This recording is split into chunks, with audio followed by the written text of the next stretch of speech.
But maybe this is an argument for Gavin Newsom really just being that out of touch and that stupid, or he's a really good actor and he wants you to believe he's that out of touch, because that would mean at least he's not that evil. I do not know what's going on. What is up? My name is Eric. This channel is called Report and Opine. I am back. This, of course, is the epicenter for all of your current and captivating coastal elite chaos. So please hit that subscribe button, like the video, ring the notification bell, leave a comment or two, share this with a friend. Let's go.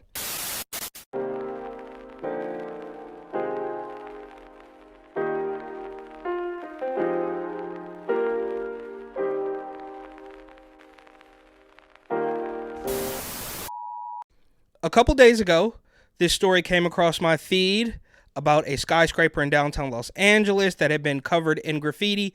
I didn't have time to talk about it, but today I got time, cuz, you know what I mean? Better late than pregnant. And I figure I don't give Los Angeles the attention it deserves as being part of the demise of California.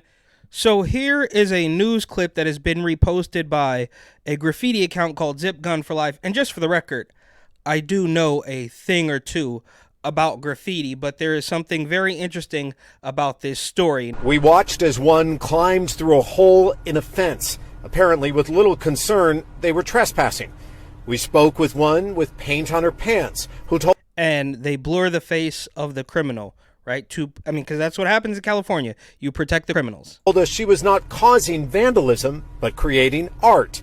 And tonight, News Chopper 4 caught them at work on their canvas, a 53-story skyscraper. From the ground, this witness calls it a crime of opportunity. To let it just sit there for years, I don't think that's right. Unfinished since 2019, Oceanwide Plaza was reportedly billed as a downtown Renaissance jewel, complete with condos, a five-star hotel, a mall, and the largest LED sign on the West Coast. But the billion-dollar baby has been abandoned for 5 years and now a soaring symbol of urban blight. So why has this development been abandoned since 2019? Gunfire reportedly erupts at vandalized skyscraper in downtown Los Angeles. So it was abandoned in 2019. It didn't become a magnet for graffiti until maybe late 2023 or early 2024, and then gunfire erupts at the building. I'm sure it's all completely unrelated. The complex in question is called the Oceanwide Plaza, which according to Wikipedia is a partially completed residential and retail complex composed of 3 towers in downtown Los Angeles, California, across the street from Crypto.com Arena and the Los Angeles Convention Center. Oceanwide Holdings is the owner and developer. The Callison RTKL designed complex will feature a 5-star Park Hyatt hotel with interiors by Studio Munge, whatever. And it goes on. The towers currently have no completion date. It is unknown when the complex will open, as the development process is beset by corruption charges and financing problems related to ongoing geopolitical tensions between the U.S. and China. The scheduled opening date for 2020 has been postponed to an unknown date. So, as they say, the project has been beset by corruption, which is par for the course in California, I suppose. But here's the funny thing. They talk about, the FBI, which they're useless, served a search warrant on Google under money laundering and bribery statutes. The warrant asked for information contained in a Gmail account belonging to Raymond Chan, the former head of the Los Angeles Department of Building and Safety, which is just a layer of bureaucracy that is bound to be completely corrupt. See the Millennium Tower in San Francisco, but that's a different story. Chan had left that position in 2016 and had served for a year as a Los Angeles deputy mayor for economic development. I'm sure he did a great job at that. Also named in the search warrant were Councilman Jose Huizar, family members, and other hall aides. So, obviously, once you click the councilman, a Democratic city councilman, Jose Huizar, is a Mexican-American politician and convicted felon who served as a member of the Los Angeles City Council from 2005 to 2020. So you have to be doing something really bad to get taken down in California, right? We all know about Mayor London Breed, San Francisco Mayor London Breed, who paid nearly $23,000 in ethics violations fines, which obviously means that is well, of course it's a drop in the bucket for her, but it is also a drop in the bucket of what she's probably actually guilty of. That's what she admitted to. That's what she's willing to say, all right, you got me. But I'm sure the iceberg goes so deep under the surface, who knows what's happening. So this guy has to be completely and totally, just on another planet of corruption to be taken down in Los Angeles. So when giant landmark billion-dollar developments just go abandoned and guys like this get arrested, I'm sure everything else is on the level.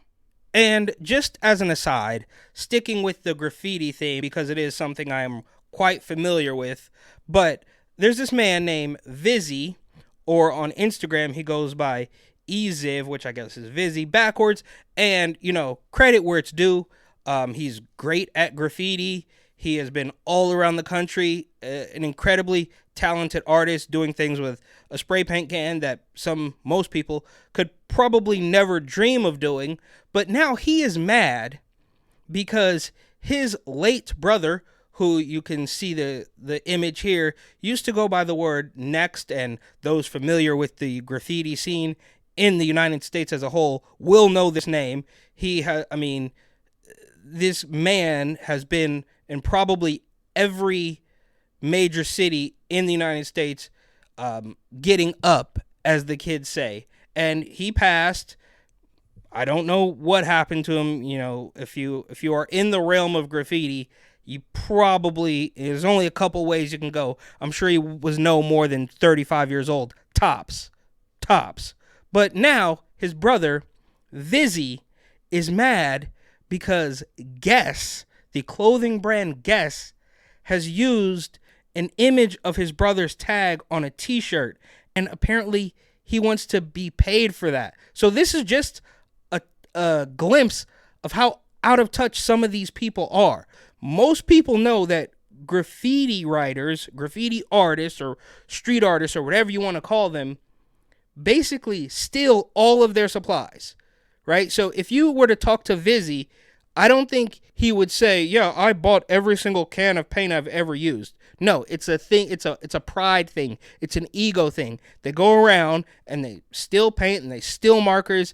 That's a whole subculture of racking, as they say. But so you steal stuff, you spray paint on everything, a brand makes a t-shirt out of your brother's artwork, and now you want to be paid for it? Or what are you looking for them? What are you looking for them to do?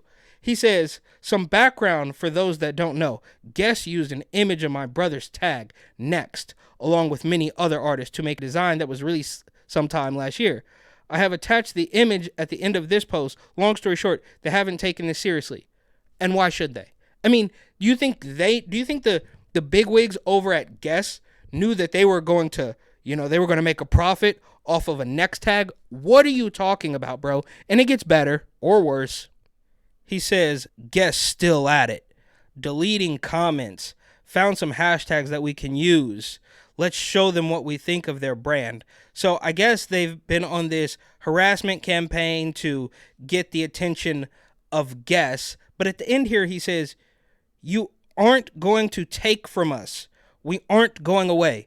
So a man who has made his name by vandalizing the entire country, most likely stealing the large majority of the supplies to do that, is saying that Guess is not going to take from them by creating a t-shirt, which they probably weren't even aware that your brother's name was on it. And now how out of touch can you be? And I guess these are probably, now Next and Vizzy, they're probably not, big in the well, RIP Next, that's not the point, but they're probably not big in the political landscape. But to have a grown man be this out of touch with reality is part of the reason why we've gotten to where we are.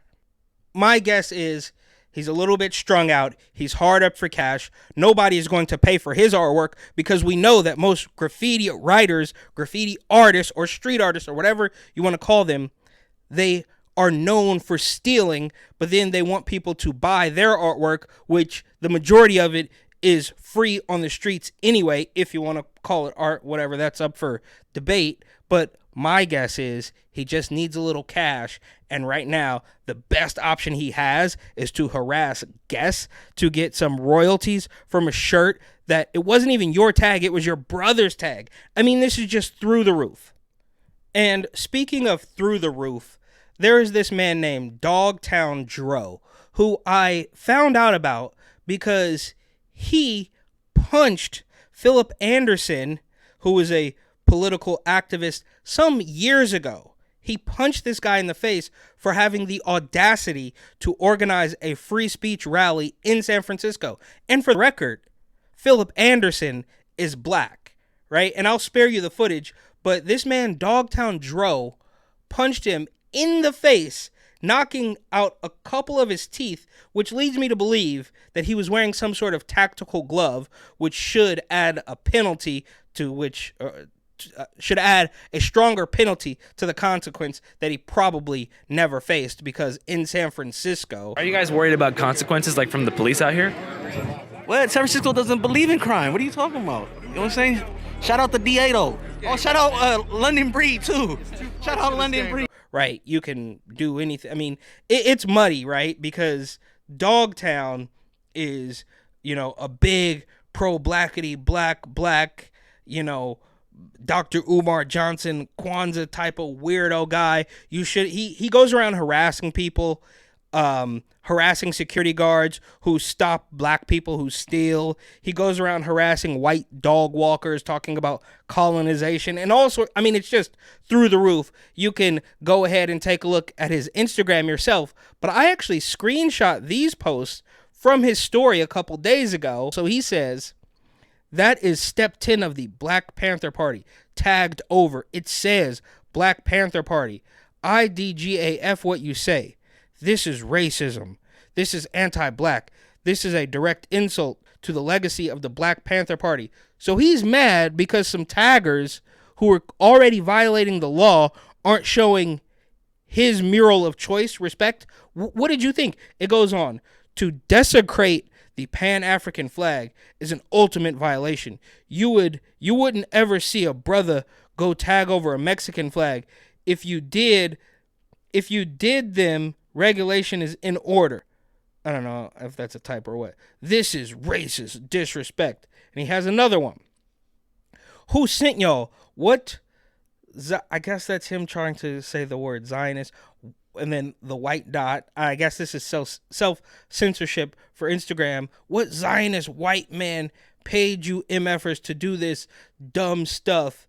It's like, bro, were you under the impression that the graffiti writers, who likely are high and drunk, scribbling their name all over the place, were going to look at a wall before they painted on it and said, oh no, that would be racist? What are you talking about, bro? But again, the people like Vizzy, who wants to be paid out by guests because they used an image of his brother's tag on a t-shirt, and another man who is angry that the taggers have tagged over his mural of choice and calls it racism. This out of touch thinking is how we've got here. In sticking with the California chaos, this is also from a couple days ago, but just to add some context, as they say, to the insanity and the general lack of touch with reality. These people haven't touched grass in decades. I do not know what's happening, but from Reuters, Tesla agrees to pay $1.5 million to settle California hazardous waste lawsuit. So Tesla, the electric cars, which, I don't know, they look kind of cool, the Tesla truck. I would certainly drive one of those if given the chance. Now, you can't road trip. You can't drive more than 30 miles without stopping for an hour to charge or whatever. But Tesla is paying, obviously $1.5 million is absolutely nothing to Tesla. This sounds like a shakedown by some people who would be happy to have $1 million, and apparently they're getting it.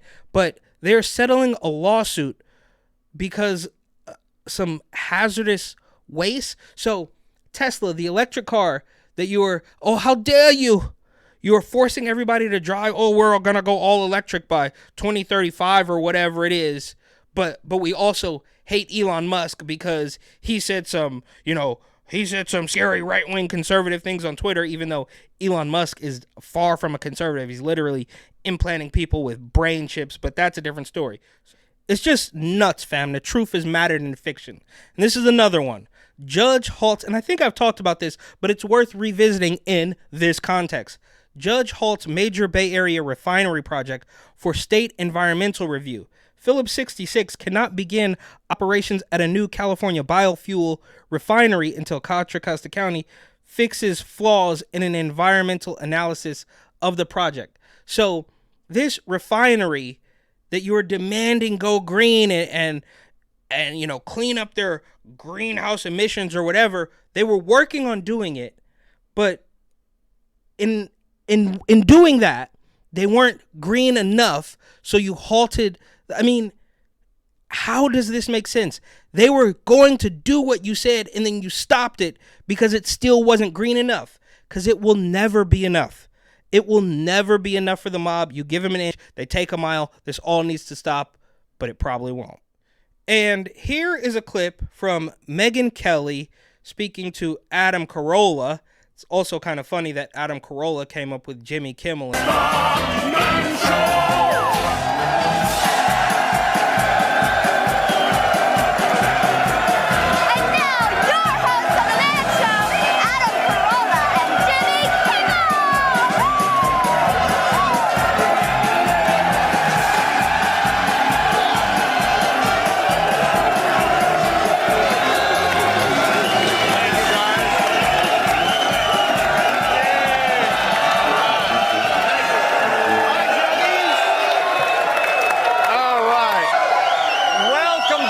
Season 3 of The Man Show, our third big year of revolting America. And somewhere along the line, they went completely opposite. Adam Carolla sort of stood on business, as the kids say, while Jimmy Kimmel became a crying little sock puppet for the establishment. But that's a different story. And here, she says, Adam Carolla goes off on sociopath Gavin Newsom for exaggerating his support for liar Joe Biden.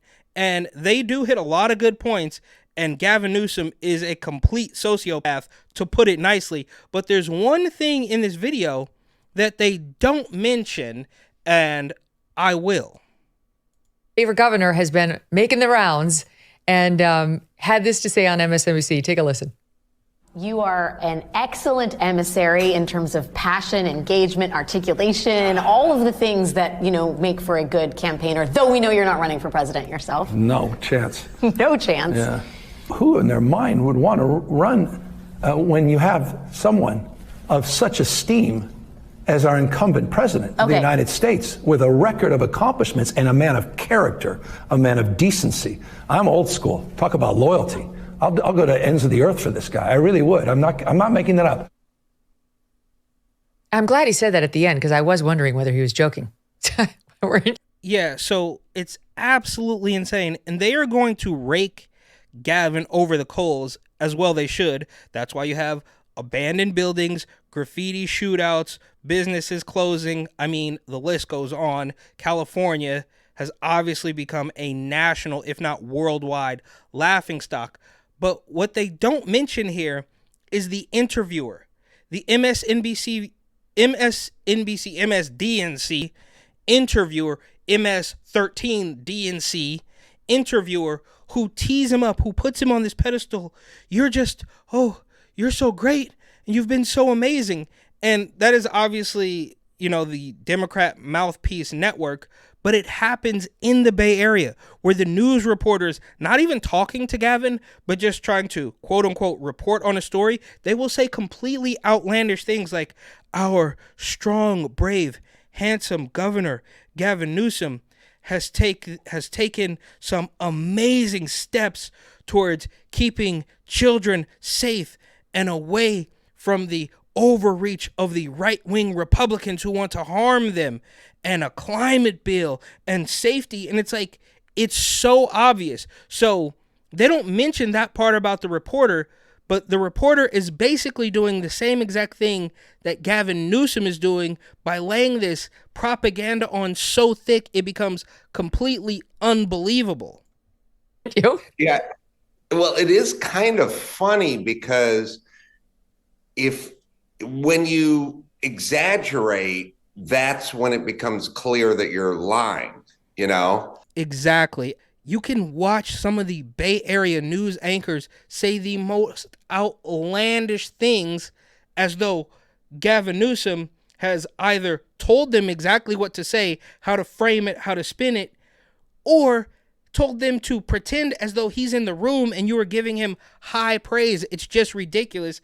And to say Gavin Newsom is a sociopath is an understatement, but that is still, like I said, that is still nice for what this, I mean, you're talking about Gavin Newsom, the man who slept with his best friend and campaign manager's wife while he was the mayor of San Francisco, completely destroyed the city. Then he blamed it on the alcohol and pretended he was in an outpatient rehab or something. And now he says, well, you know, one glass of wine is just fine.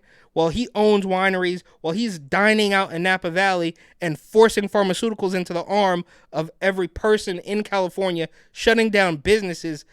And then he wants to say, oh, Joe Biden is amazing. I mean, to say he is a sociopath. I'm triggered.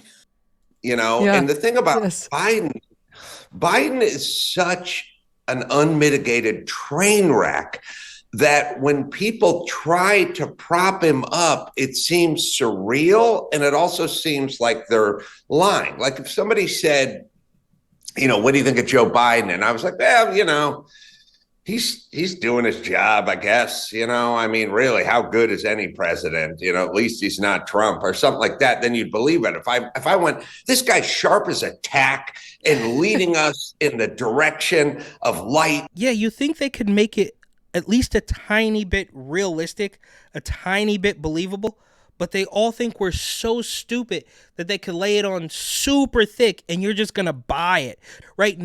Everybody sees through it. Even the staunchest, craziest, you know, even Barack Obama, right? His partner in crime, his black friend, even he would know, all right, like, I have to at least tread lightly. But Gavin Newsom just lays it on so thick because he thinks you're a moron. In truth, and you'd go, oh, get the hell out of here. And that's what Newsom sounds like. But keep in mind, Newsom is a narcissistic sociopath douchebag. And it's not Newsom that we should be thinking about. It's the people that vote for Newsom. Like, that's the thought experiment. He is an empty bag. He is a sociopath. He has no thoughts in his head other than sound bites or what will get him either elected or reelected. The question is, in this sort of sociological experiment, is who votes for this idiot? And the answer is a lot of people, because of how he looks and how he comes across, which is very interesting. Like, how would it work if Gavin Newsom was 5'0" and had a double chin and a receding hairline? Absolutely, right? And that's the very same party that wants to pretend that a little boy can be a little girl and everything on the planet is racist, but still somehow, right, they go to bat for Joe Biden, who is quite literally the system, the structure of racism and oppression we always hear about. He built that. Quite literally, he's been in politics for 50 years now. He helped to build that, right? So that doesn't matter because we know by now for the millionth and 3/4 time or whatever, every single one of their talking points and agendas will eventually conflict with one another, but you have to buy that. And that's how they know that they have complete control of you. I think I need to hear the soundbite again. There's such acting Run it going back, on in play here. again. He's from California. Let's watch it again. You are an excellent emissary in terms of passion, engagement, articulation, all of the things that, make for a good campaigner, though we know you're not running for president. You're so good. You're so excellent. You do everything so good. And we know you're not running for president. And he looks at her. Yeah. I mean, it doesn't get any more phony than this. This is part of the reason why the entire media landscape is collapsing and nobody trusts you. And why, Gavin Newsom is a lizard person, and they just want you to believe that this is real. Yourself? No chance. No chance. Yeah. Who in their mind would want to run when you have someone of such esteem as our incumbent president of the United States, with a record of accomplishments and a man of character? Oh, just such a crazy circle jerk. So the reporter, oh, you're so amazing. You're so brave and strong. You're going to save the world, but we know you're not running. And she passes it to him, and he says basically the same thing about Joe Biden. He's so brave and strong. His character is so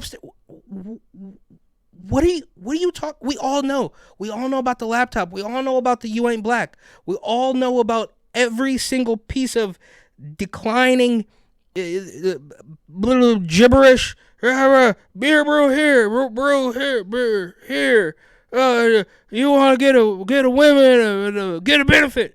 We can all see it, but he thinks we can't. He knows we can, but he does it anyways, and that's what makes it the most diabolical. A man of decency. I'm old school. Talk about loyalty. I'll go to ends of the earth for this guy. I really would. I'm not making that up. It's wonderful. Well, man of character. The craziest thing about Biden's character is back when he knew he was alive, about 30 years ago, he was giving his bona fides about his education. And he was like, I was at the top half of my law school class. I was a Fulbright scholarship awardee. I was the only person in my school that had a triple major. He lied about all of it. Back when the news had an ounce of integrity. Like, the craziest thought experiment is you go back and you watch the ABC nightly news from 1991, and they're like, Mr. Biden did not have any of these degrees. Mr. Biden was lying. And you're like, oh, who's saying this? It's like, oh, the news. The golden age. It used to be the news. Yeah, what changed? Okay. I want to get on to my second clip of Gavin Newsom, because he was apparently doing some roundtable with press and local California officials about something else, and was making small talk before the Zoom call got started about a very jarring experience he had in a Target out there in California. Take a listen to how that sounded. It's Hot 21. Sir, you dropped this. And he comes back, picks it up, and keeps walking out. As we're checking out, the woman says, oh, he's just walking out. He didn't pay for that. I said, well, why are you stopping him? She goes, oh, the governor. I swear to God, true story. Oh, my mom's great. The governor lowered the threshold. There's no accountability. I said, that's just not true. And I said, we have the 10th toughest, $950, the 10th toughest in America. She doesn't even know what I was talking about. By the way, it's the 10th toughest in America. Look it up. No one gives a damn about that. And I said, it's just not true. There's still a stop. They said, well, we don't stop them because of the governor. And then she looks at me twice, and then she freaks out. She calls everyone over, wants to take photos. I'm like, no, I'm not taking a photo. We're having a conversation. Where's your manager? How are you blaming the governor? And it was, $380 later. And I was like, why am I spending $380? Everyone can walk the hell right out. Yeah, so annoying, isn't it? I know. Gavin Newsom, I remember about 2 years ago, when all the train robberies were going on, they were robbing all the trains in downtown LA because they had FedEx boxes on them, and then they would just throw the boxes everywhere. And it was just garbage, as far as the eye could see, boxes, packaging. It was a real hellscape.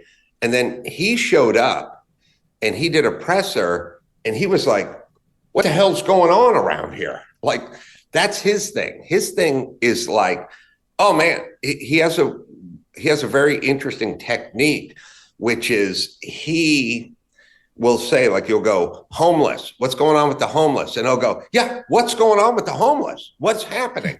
Like, all your horrible, failed policy is what's happening. That's what's he shares in your pain and also has no idea how this happened. Who did this to us?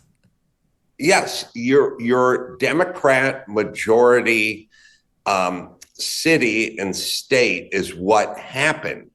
Well, shout out Megyn Kelly and shout out Adam Carolla, who both live in reality.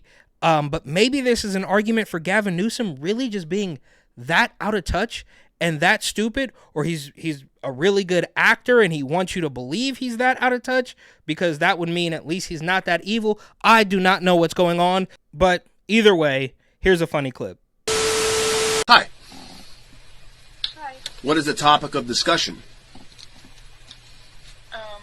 Why are you dressed so professional? Why am I dressed so professional? Well, you know, I have reservations in about an hour at Dorsey's. Do you have reservations anywhere? Nope. No? They don't have, don't you, can't you make reservations at your local KFC?